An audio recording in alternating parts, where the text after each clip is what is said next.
ಸ್ಟೇಟ್ಗಳಲ್ಲಿ even finance home ಎಲ್ಲದನ್ನು ಕೊಟ್ಟಿದ್ದಾರೆ. ಹೌದು. ಏನು 5-5 ಸಲ 6-6 ಸಲ ಮಿನಿಸ್ಟ್ರುಗಳು ಆಯ್ತಾನೆ ಇದ್ರ ಮತ್ತೇನು ಬಂತು. ಬಟ್ ಅವ್ನು ಬೇಕಾಗಿಲ್ಲ, ಅವನು ಲೂಸ್ ಅನ್ನೋದು. ಅದು ಆ ಭಾಗ್ಯ ಈ ಭಾಗ್ಯ ಎಲ್ಲ ಕೊಟ್ಟಿದ್ದಾರೆ, ಅವರಿಗೆ ಆ ಭಾಗ್ಯದೊಳಗೆ ಸೀಮಿತಗೊಳಿಸಿದ್ದಾರೆ. ನಮ್ಮ ರಾಜ್ಯ ಸರ್ಕಾರದಲ್ಲಿ ಎರಡೆರಡು ಕ್ಯಾಂಡಿಡೇಟ್ ಆಳ್ವಿಕೆಯನ್ನ ಈಗಾಗಲೇ ನೋಡ್ತಾ ಇದ್ದೀವಿ. ಒಂದು ಆಳ್ವಿಕೆ ಮುಗಿದೋಯ್ತು. ಸಿಎಂ ಸಿದ್ದರಾಮಯ್ಯ ಅವರು, ಅಂದ್ರೆ ಈಗಿನ ಮಾಜಿ ಸಿಎಂ ಸಿದ್ದರಾಮಯ್ಯ ಅವರು ಆಳ್ವಿಕೆಯನ್ನ ಮಾಡಿದ್ರು 3 ವರ್ಷ. ಈಗ ಡಿ.ಕೆ.ಶಿ ಅವರ ಟರ್ಮ್, ಈಗಾಗಲೇ ಡಿ.ಕೆ.ಶಿ ಅವರು ಪ್ರಮಾಣ ವಚನ ಮಾಡಿ ಸುಮಾರು 2 ತಿಂಗಳುಗಳು ಕಳೆದು ಹೋಯ್ತು. ಆದರೂ ಕೂಡ ಇನ್ನು ಮಂತ್ರಿಮಂಡಲ, ಅವರ ಸಂಪುಟ ಇನ್ನೂ ಕೂಡ ಪೂರ್ತಿಯಾಗಿ ರಚನೆ ಆಗಿಲ್ಲ. ಈಗಾಗಲೇ ಒಂದಿಷ್ಟು ಕ್ಯಾಂಡಿಡೇಟ್ಸ್ಗಳನ್ನ ಮಂತ್ರಿ ಪಟ್ಟವನ್ನ ನೀಡಿ ಈಗಾಗಲೇ ಕೆಲಸದಲ್ಲಿ ನಿರತರಾಗಿಗೊಳಿಸಿದ್ರೆ, ಇನ್ನೊಂದಿಷ್ಟು ಜನರನ್ನ ಇತ್ತೀಚೆಗೆ ಆಯ್ಕೆ ಮಾಡಿ ಪ್ರಮಾಣ ವಾಚನವನ್ನ ಮಾಡಿಸಿದ್ದಾರೆ. ಆದ್ರೆ ಈ ಒಂದು ಕ್ಯಾಂಡಿಡೇಟ್ಸ್ ಬಗ್ಗೆ ಜನರಿಗೆ ಎಷ್ಟು ಸ್ಯಾಟಿಸ್ಫ್ಯಾಕ್ಷನ್ ಇದೆ, ಡಿ.ಕೆ.ಶಿ ಸರ್ಕಾರದ ಬಗ್ಗೆ ಜನರು ಏನ್ ಹೇಳ್ತಾರೆ, ಜೊತೆಗೆ ಈ ಡಿ.ಕೆ.ಶಿ ಸಂಪುಟದಲ್ಲಿ ಮಹಿಳೆಯರಿಗೆ ಅವಕಾಶ ಇಲ್ವೇ ಇಲ್ಲ, ಹಾಗಾದ್ರೆ ಡಿ.ಕೆ.ಶಿ ಅವರು ತಾರತಮ್ಯ ಮಾಡ್ತಾ ಇದ್ದಾರೆ ಅನ್ನುವಂತಹ ಪ್ರಶ್ನೆ ಕೂಡ ಇದೆ. ಇದ್ರ ಬಗ್ಗೆ ಜನ ಏನ್ ಹೇಳ್ತಾರೆ, ಮಹಿಳೆಯರು ಇಲ್ಲದೆ ಇರುವಂತಹ ಸಂಪುಟದ ಬಗ್ಗೆ ಜನರ ಒಪಿನಿಯನ್ ಏನು, ತಿಳ್ಕೊಳ್ಳೋಣ ಬನ್ನಿ. ಸರ್, ಡಿ.ಕೆ.ಶಿ ಸಂಪುಟದಲ್ಲಿ ಮಹಿಳೆಯರಿಗೆ ಯಾವುದೇ ರೀತಿ ಚಾನ್ಸ್ ಇನ್ನ ಕೊಟ್ಟಿಲ್ಲ, ಮುಂದೆ ಕೊಡ್ತಾರೋ ಇಲ್ಲೋ ಗೊತ್ತಿಲ್ಲ, ಈಗವರೆಗೂ ಕೂಡ ಕೊಟ್ಟಿಲ್ಲ. ಇದ್ರ ಬಗ್ಗೆ ನಿಮ್ಮ ಒಪಿನಿಯನ್ ಏನು? ಈಗ ಎಲ್ಲದರಲ್ಲೂ 50% ರಿಸರ್ವೇಷನ್ ಐ ಮೀನ್ ಇದು ಕೇಳ್ತಾ ಇರುವಾಗ ಇದರಲ್ಲಿ 100% ಕೊಡಬೇಕು. ಒಂದು ಸೀಟ್ ಅಲ್ಲ, ಮಿನಿಮಮ್ 4ರಿಂದ 5, ಅದರಲ್ಲಿ ಪ್ರೈಮ್ ಪೋಸ್ಟನ್ನೇ ಕೊಡಬೇಕು. ಯಾಕೆ ಕೊಡಬಾರ್ದು? ಮನೇಲಿ ಅವರೇ ಇಂಪಾರ್ಟೆಂಟ್ ಅಲ್ವಾ? ಆಯ್ತಾ, ಹೊರಗಡೆನೂ ಕೂಡ ಅಡ್ಮಿನಿಸ್ಟ್ರೇಷನಲ್ಲಿ ದೇ ಆರ್ ಬೆಸ್ಟ್. ಆಯ್ತಾ, 100% ಅವ್ರಿಗೆ ಒಂದು ಸೀಟು ಅಲ್ಲ, ಮಿನಿಮಮ್ 4ರಿಂದ 5 ಪೋಸ್ಟ್ ಕೊಡ್ಬೇಕು ಆ್ಯಕ್ಚುಲಿ. ಆಯ್ತಾ, ನಮ್ಮಲ್ಲಿ ಮಾತ್ರ ತುಂಬಾ ನೆಗ್ಲೆಕ್ಟ್ ಮಾಡ್ತಾ ಇರೋದು. ಬೇರೆ ಸ್ಟೇಟ್ಗಳಲ್ಲಿ ಈವನ್ ಫೈನಾನ್ಸ್ ಹೋಮ್ ಎಲ್ಲದನ್ನು ಕೊಟ್ಟಿದ್ದಾರೆ.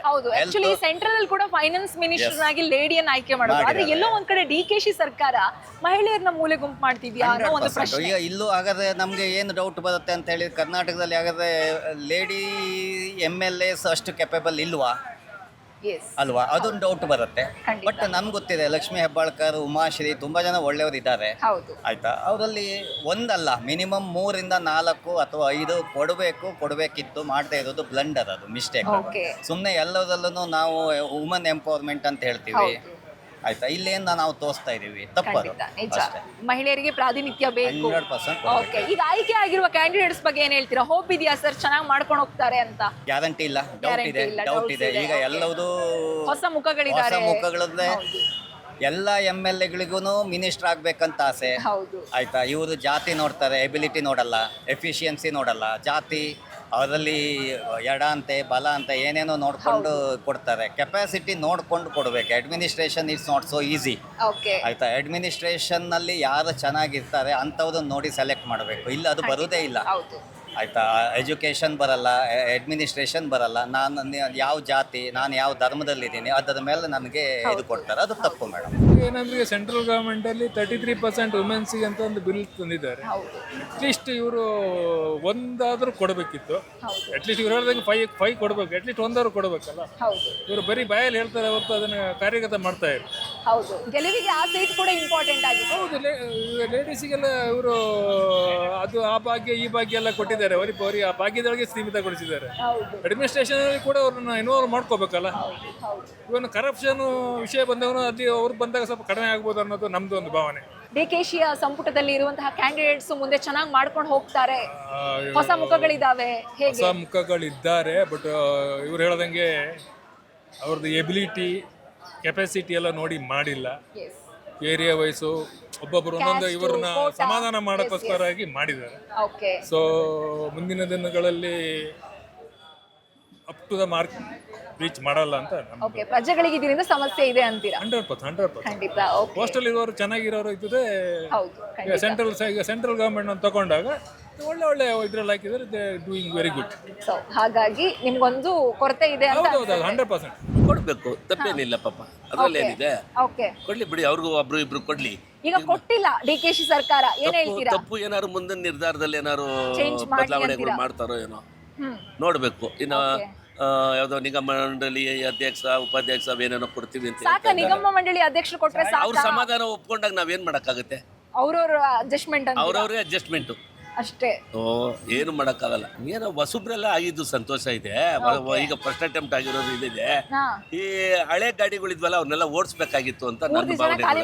ಹೌದು, ಅವ್ನ MB ಪಾಟೀಲ್, ರಾಮಲಿಂಗ ರೆಡ್ಡಿ, ಪರಮೇಶ್ವರು, ಇವರ್ಯಾರು ಅವರೆಲ್ಲ ಸುಮಾರು ಸೀನಿಯರ್ KH ಮುನಿಯಪ್ಪ, ಇಂಥವ್ರು ಸುಮಾರು ಜನ ಅವ್ರು. ಖರ್ಗೆ ಮಗ ಇಂಥವ್ರೆಲ್ಲರೂ ಕಳಿಸ್ಬೇಕಾಯ್ತು. ಈಗ ಹೊಸಬ್ರೇನವ್ರೆ ಅವ್ರು ಕೊಟ್ರೆ ತುಂಬಾ ಒಳ್ಳೇದು. ಓಕೆ ಹಾಗೆ ಇನ್ನ ಹೆಂಗ್ ತಲೆಗಳು ಬರ್ಬೇಕು ಹೌದು, ಹೊಸಬ್ರು ಕೊಡಿ. ಏನ್ 5-5 ಸಲ 6-6 ಸಲ ಮಿನಿಸ್ಟರ್ಗಳು ಆಯ್ತಾನೆ ಇದ್ರ ಮತ್ತೇನ್ ಬಂತು ಸಾಕು ಅಂತ ಎಲ್ಲ ಇವರೇ ಸಾಕು. ಅವ್ನು ಚಲರಾಯ ಸ್ವಾಮಿ ಈ ಆಲೆ 4 ಸಲಿನ 5 ಸಲಿನ ಆಗಿರೋದು. ಆರ್ ವಿ ದೇಶಪಾಂಡೆ ಅವ್ರನ್ನೆಲ್ಲ ಮೂಲೆ ಕೂರ್ಸಿಲ್ವಾ? ಎಚ್ ಕೆ ಪಾಟೀಲು, ದಿನೇಶ್ ಗುಂಡೂರಾವ್ ಅವ್ರನ್ನೆಲ್ಲ ಕೂರ್ಸಿಲ್ವಾ? ಇವ್ರನ್ನ ಕೂರ್ಸಿ ಹಂಗೆ ಒಂದ್ ಸೈಡಲ್ಲಿ ಇರ್ಲಿ. ಅಪ್ಪ ಹಾಕಿದ್ರೆ ಅದು ಮರ ಅಂತ ಏನು 5-5 ಸಲ 6-6 ಸಲ ಇವರೇ ಮಿನಿಸ್ಟರ್ಗಳಾದ್ರೆ ಇನ್ನೇನು ಜಮೀರ್ ಅಹ್ಮದ್ ಇವರೆಲ್ಲ ಏನಕ್ಕೆ ಬೇಕೋ? ಹೊಸಬ್ರು ಕೊಡಿ. ಯಾಕೆ ಕೊಡಿ? ಆ ಶಿವಣ್ಣ ಆನೇಕಲ್ಲರು ಪಾಪ ಅವರು ಪ್ರಾಮಾಣಿಕ ಪಕ್ಷಕ್ಕಾಗ ಅವರಲ್ಲ, ಅವ್ರು ಕೊಡಿ. ಓ ತರೇಕೆ ಈ ಕೇಳ್ದಲ್ಲಮ್ಮ, ಆ ಹುಚ್ಚನ್ನ ನೀವು ಸರಿ ಅಲ್ಲ ಅವ್ರೊಂದು ಹೆಂಗ್ ಹಿಂಗೇನ ಕೆತ್ಕೋದು ನೀವು ನಮ್ಮನ್ನ? ಅವನೊಬ್ಬ ಮನ್ಸು ಹುಟ್ಟೇನಮ್ಮ. ಆ ಜನನೇ ಪಾಪ ಅವರು ಯೋಚನೆ ಮಾಡ್ತಾವ್ರೆ ಅಲ್ಲಿ ಲೋಕಲ್ ಜನನೇ. ಇದರಲ್ಲಿ ಬಬ್ರುವಾನ ಪಿಕ್ಚರ್ ಅಲ್ಲಿ ಹೇಳ್ತಾನಲ್ಲ ರಾಜ್ಕುಮಾರ್ ಹೆಂಡತಿಗೆ, ಎಂಥ ಮಗನಿಗೆ ಜೀವ ಕೊಟ್ಬಿಟ್ಟೆ ನೀನು ಅಂತ. ಹಂಗೆ ಆ ಚಿಕ್ಕಬಳ್ಳಾಪುರ ಜನ ಅವನು ಜೀವ ಕೊಟ್ಟು ಗೆಲ್ಸ್ಬಿಟ್ಟು ಅವರೇ ಕಣ್ಣೀರಲ್ಲಿ ಕೈ ತೊಳಿಯಂಗ. ನೆಕ್ಸ್ಟ್ ಟೈಮ್ ಅಲ್ಲಿ ಬರಲ್ಲ ಅವರು ಅಂತೀರಾ? ಅದು ಅವ್ರವ್ರ ನಿರ್ಧಾರ. ಬಟ್ ಅವ್ನು ಬೇಕಾಗಿಲ್ಲ, ಅವನು ಲೂಸ್ ಅನ್ನೋದು ಸಿಕ್ಕಾಬಿಟ್ಟೆ ಮಾತಾಡ್ತಾನೆ. ಅವ್ನಿಗೆ ಅದು ಬೇಕಾಗಿಲ್ಲ, ಅವನು ನಾಗರಿಕತೆ ಇಲ್ಲ. ಅವನ್ಯಾರೋ MC ಸುಧಾಕರ್ ಅವ್ರವ್ರು ಸೀಟ್ ಕೊಡ್ಸಿದ್ರಲ್ಲ ಅವ್ರಿಗೆಲ್ಲ ಹೇಳಿ ಅವ್ರವ್ರು ಬುದ್ಧಿವಾದ ಹೇಳ್ಬೋದಾಗಿತ್ತು. ಅವರು ಯಾಕೋ ಹೇಳ್ತಾ ಇಲ್ಲ. That just started, they have started, so I don't know still what they are going to do. Let us wait and see. But one thing what Krishna Bairagowda is doing a good work. So I hope the people are happy about it. But other these things, we have to wait and see. ಇದೆ madam, ಇದೆ ನಂಬಿಕೆ ಇದೆ. ಅವರು ಮಾಡ್ಕೊಂಡು ಹೋಗ್ಬೋದು. ಯಾಕೆಂತ ಹೇಳಿದ್ರೆ ಇದರಲ್ಲಿ ಈ ಸಂಪುಟದಲ್ಲೆಲ್ಲ ಹೊಸಬರೆಲ್ಲ ಬಂದಿದ್ದಾರೆ. ಅವ್ರು ಚೆನ್ನಾಗಿ ಮಾಡ್ತಾರೆ ಅಂತ ಹೇಳ್ಬಿಟ್ಟು ನಮ್ಮ ಅಭಿಪ್ರಾಯ. ಮಾಡಲಿ, let them develop the state. ಮಹಿಳೆಯರು ಒಬ್ರು ಇಲ್ಲ ಸಂಪುಟದಲ್ಲಿ. But that is a sad thing. ಇರಬೇಕಾಗಿತ್ತು ಅಟ್ಲೀಸ್ಟ್ ಒಂದಿಬ್ಬರು, at least around 3 to 4 women representatives have to be there. So at least that would have been made little better thing. Ladies ಇದು MLAs ಅಲ್ಲಿ ಅವರೇ ಲಕ್ಷ್ಮೀ ಹೆಬ್ಬಾಳ್ಕರ್ ಇದ್ರು ಮುಂಚೆ. ಮತ್ತು ಇನ್ನೂ ಅಷ್ಟೇ ಅವ್ರು ನನಗೆ ಗೊತ್ತಿರೋದು. ಹೌದು ಅವ್ರಿಗೂ ಕೊಡಬೇಕಾಗಿತ್ತು ಅವಕಾಶ. ಅವ್ರಿಗೂ ಕೊಟ್ಟಿದ್ರೆ ಒಳ್ಳೇದಾಗ್ತಾ ಇತ್ತು. So even women should represent this thing cabinet. ಇರಬೇಕು. ಏನು ಹೇಳೋದು ಅಂದರೆ ಇರೋರಿಗೆ ಕೊಡೋಕ್ಕಾಗ್ತಲ್ಲ, ಮಹಿಳೆಯರಿಗೆ ಕೊಡಲಿಲ್ಲ ಅಂದ್ರೂ ನಡೆಯುತ್ತೆ ಅಂತೀರಾ? ಯಾಕೆ ಮಹಿಳೆಯರಿಗೆ ಕೊಡದೇ ಇದ್ರು ನಡೆಯುತ್ತೆ ಅನ್ಸುತ್ತೆ? ಅಂದರೆ ಈಗಿನ ಕ್ಯಾಬಿನೆಟ್ ಅವರೇ ಗಲಾಟೆ ಕಿತ್ತಾಡ್ತಾ ಇದ್ದಾರೆ.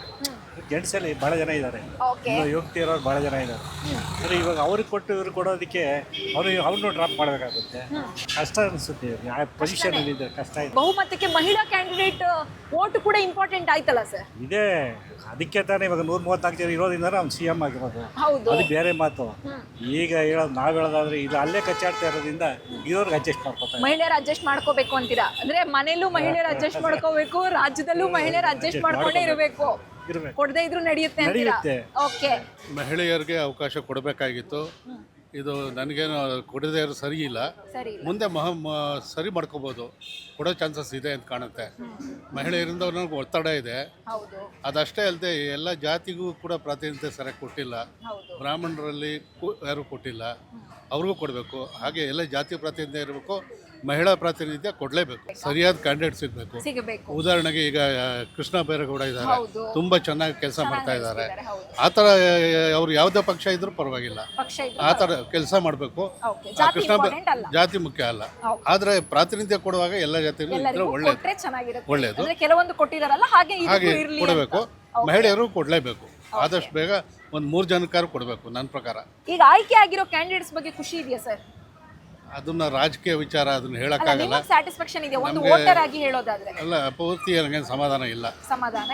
ಓಕೆ, ಇನ್ನು ಬೇರೆಯವರು ಕೊಡಬಹುದಾಗಿತ್ತು. ಬೇರೆ ಅಂದ್ರೆ ಯಾರು ಒಂದು ಒಳ್ಳೆ 2 ಕ್ಯಾಂಡಿಡೇಟ್ ಹೇಳಿ ಸರ್. ಒಳ್ಳೆ ಕ್ಯಾಂಡಿಡೇಟ್ ಯಾರು ಇದ್ರು ಕೊಡಬಹುದಾಗಿತ್ತು. ಹಿಂದೆ ಇದ್ದವರೇ ಸ್ವಲ್ಪ ಮುಂದುವರೆದ್ರೆ ಅವ್ರು ಬಂದು ಹೊಸಬ್ರಿಗೆ ಕೊಡಬಹುದಾಗಿತ್ತು. ಹಿಂದೆ ಇರೋರ ಬದಲಿಗೆ ಹೊಸಬ್ರಿಗೆ ಕೊಡಬೇಕಾಗಿತ್ತು. ಈಗ ಎಷ್ಟೋ ಕಡೆ ಒಂದ್ಸರಿ ಗೆದ್ದವ್ರು ಕೊಟ್ಟಿದ್ದಾರೆ, ಈಗ 3 ಸರಿ ಕೊಟ್ಟವ್ರು ಕೊಟ್ಟಿಲ್ಲ, ಗೆದ್ದವ್ರು ಕೊಟ್ಟಿಲ್ಲ. ಕೋಲಾರದಲ್ಲಿ ಒಬ್ರು ಕೊಡಬಹುದಾಗಿತ್ತು. ಮೊನ್ನೆ ಕೂಡ ನಾರಾಯಣಸ್ವಾಮಿ ಅವ್ರು ಹೇಳಿದ್ದಾರೆ. ಆ ಥರ ಯಾರಿಗಾರು ಒಬ್ರು ಕೊಡಬೇಕು, ನ್ಯಾಯವಾಗಿ ಸೀನಿಯಾರಿಟಿ ಕೊಡಬೇಕು. ಈಗ KGF ಅಲ್ಲಿ ರೂಪಾ ಅವರಿದ್ರು, ಕೊಡೋದಾದ್ರೆ ರೂಪಾ ಅವರು ಇದ್ರು. ಅವ್ರಿಗಿಂತ ನಾರಾಯಣಸ್ವಾಮಿ ಅವ್ರು 3 ಸಾರಿ ಗೆದ್ದಿದ್ದಾರೆ.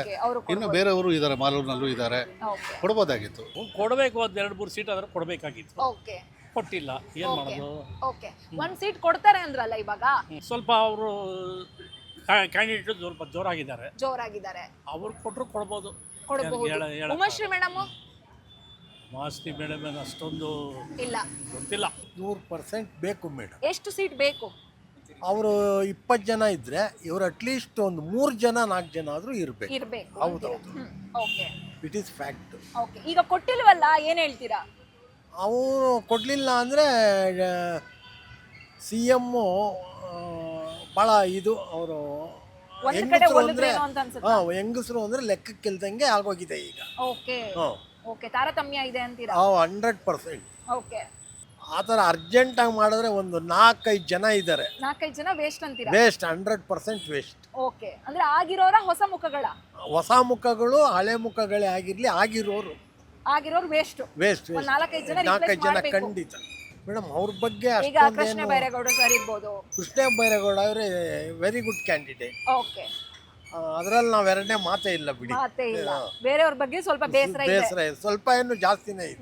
ಜಾಸ್ತಿನೇ ಇದೆ. ನಾವು ಓಪನ್ ಆಗಿ ಹೇಳೋದು ಬಿಜೆಪಿ ಕಾರ್ಯಕರ್ತರು, ನಾವು ಬಿಜೆಪಿ ಕಾರ್ಯಕರ್ತರು, ಬೇಸಿಕ್ ಆಗಿ RSS ನವರು. ಓಕೆ, ಅದು ಹಂಗಾಗಿ ನಾವು ಕಾಂಗ್ರೆಸ್ ಬಗ್ಗೆ ಪ್ರೌಡ್ ಆಗಿ ಬೇಜಾರು. ಹೇಳ್ಕೊತೀವಿ, ಎದೆ ತಟ್ಕೊಂಡು ಹೇಳ್ಕೊತೀವಿ RSS. ಓಕೆ, ಹೇಳಿದ್ರಲ್ಲ ವೀಕ್ಷಕರೇ, ಜನರ ಅಭಿಪ್ರಾಯ ಏನಿತ್ತು, ಹಾಗೆ DKಶಿ ಸರ್ಕಾರದ ಬಗ್ಗೆ ಜನರಿಗೆ ಎಷ್ಟು ಅಸಮಾಧಾನ ಇದೆ ಅನ್ನೋದ್ರ ಬಗ್ಗೆ, ಜೊತೆಗೆ ಮೊದಲನೇದಾಗಿ ಮಹಿಳಾ ಕ್ಯಾಂಡಿಡೇಟ್ಗೆ ಯಾವುದೇ ರೀತಿ ಅವಕಾಶ ಕೊಡದೇ ಇರೋದು ಜನರಿಗೆ ದೊಡ್ಡ ಅಸಮಾಧಾನವನ್ನ ಉಂಟು ಮಾಡಿದೆ. ಯಾಕಂತಂದ್ರೆ ವೋಟರ್ಸ್ ಅವರ ಹೇಳುವಂತಹ ಅವರ ಅಭಿಪ್ರಾಯಗಳು ಪ್ರತಿಯೊಂದು ಕೂಡ ಅವರಿಗೆ ಈ ಸರ್ಕಾರದ ಸಂಪುಟದ ಬಗ್ಗೆ ಯಾವ ರೀತಿಯಾಗಿ ಅಭಿಪ್ರಾಯ ಇದೆ, DKಶಿ ಅವರ ಆಯ್ಕೆ ಬಗ್ಗೆ ಎಷ್ಟು ನೋವಿದೆ, ಎಷ್ಟು ಅಸಮಾಧಾನ ಇದೆ ಅನ್ನೋದನ್ನ ತೋರಿಸ್ತಾ ಇದೆ. ಜೊತೆಗೆ ಈಗಾಗಲೇ ಆಯ್ಕೆ ಆಗಿರುವಂತಹ ಕ್ಯಾಂಡಿಡೇಟ್ಸ್ ಬಗ್ಗೆ ಕೂಡ ಒಂದಿಷ್ಟು ಜನರಿಗೆ ಯಾವುದೇ ರೀತಿ ನಂಬಿಕೆನೇ ಇಲ್ಲ ಅಂತಿದ್ದಾರೆ. ಇನ್ನೊಂದಿಷ್ಟು ಜನ ಯುವ ತಲೆಗಳು ಬರಬೇಕು, ಒಂದಿಷ್ಟು ಜನರು ರಿಮೂವ್ ಆಗಬೇಕು, ಮತ್ತೆ ಪುನಃ DKಶಿ ಅವರು ಅದೇ ಸಂಪುಟವನ್ನ ಅಂದ್ರೆ ಹಳೆಯ ತಲೆಗಳನ್ನೇ ಮತ್ತೆ ಬಳಸಿಕೊಳ್ತಾ ಇದ್ದಾರೆ. ಮತ್ತೆ ಅನುಭವವೇ ಇಲ್ಲದಂತಹ ಒಂದಿಷ್ಟು ಜನರು ಕೂಡ ಈಗಾಗಲೇ ಸಂಪುಟದಲ್ಲಿ ಆಯ್ಕೆ ಆಗಿರುವಂಥದ್ದು ಒಂದಿಷ್ಟು ಜನರಿಗೆ ಭಯ ಮತ್ತು ಒಂದಿಷ್ಟು ಜನರಿಗೆ ನಂಬಿಕೆ ಇಲ್ಲದಂತಹ, ಸ್ಯಾಟಿಸ್ಫ್ಯಾಕ್ಷನ್ ಇಲ್ಲದಂತಹ ವಾತಾವರಣ ಸೃಷ್ಟಿ ಮಾಡಿದೆ. ಮುಂದಿನ ದಿನಗಳಲ್ಲಿ DKಶಿ ಸಂಪುಟ ಯಾವ ರೀತಿಯಾಗಿ ರಚನೆ ಆಗುತ್ತೆ, ಜೊತೆಗೆ ಏನಾದರೂ ರೀಪ್ಲೇಸ್ಮೆಂಟ್ ಆಗುವಂತಹ ಸಾಧ್ಯತೆ ಇದೆಯಾ, ಅಥವಾ ಮಹಿಳಾ ಕ್ಯಾಂಡಿಡೇಟ್ ಯಾರಾದರೂ ಮತ್ತೆ ಆ ಸಂಪುಟದ ಒಳಗೆ ಬರ್ತಾರಾ, ಆಯ್ಕೆಯಾಗಿ DKಶಿ ಅವರು ಅವಕಾಶ ಕೊಡ್ತಾರಾ, ಅಥವಾ ಇದೇ ಸಂಪುಟ ಯಾವ ರೀತಿಯಾಗಿ ಮುಂದಿನ ದಿನಗಳಲ್ಲಿ ಕೆಲಸ ಮಾಡುತ್ತೆ, ಕಾದು ನೋಡಬೇಕಾಗಿದೆ. ಕ್ಯಾಮ್ರಾ ಪರ್ಸನ್ ಮಲ್ಲಿಕಾರ್ಜುನ್ ಜೊತೆ ಶಮಿ ಶೆಟ್ಟಿ, ಸುಮನ್ ಟಿವಿ ಕನ್ನಡ.